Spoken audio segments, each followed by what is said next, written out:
Այս օրերին Արեգակի ակտիվ տիրույթում ճառագայթումը հզորացել է, տեղի է ունեցել բռնկում։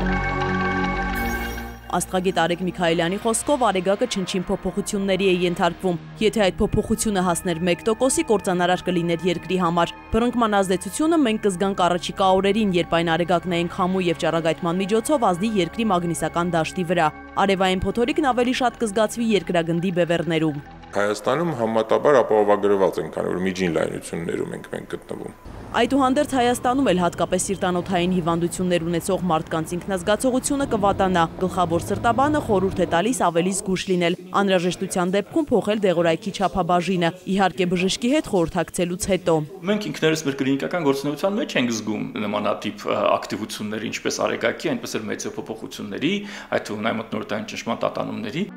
Պարզվում է 2013-ը արեգակնային բռնկումների տեսանկյունից ակտիվ տարի է։ 11 տարին մեկ մոլորակը հայտնվում է արեգակնային ցիկլի փոփոխության ամենավտանգավոր գոտում։ Այս բռնկումը թեև ամենաուժեղն է այս տարի, սակայն համարվում է միջին կարգի։ Ռադիոկապի եւ ընդհանրապես բոլոր տեսակի հաղորդակցությունների խափանումներ հնարավոր են, GPS ասենք, հետո ավիացիայի վրա երբեմն կարող է։ Արեգակնային ամենահզոր բռնկումը դիտվել է 164 տարի առաջ։ Եթե այն ժամանակ էլեկտրակայաններ լինեին, անմիջապես շարքից դուրս կգային, նշում է աստղագետը։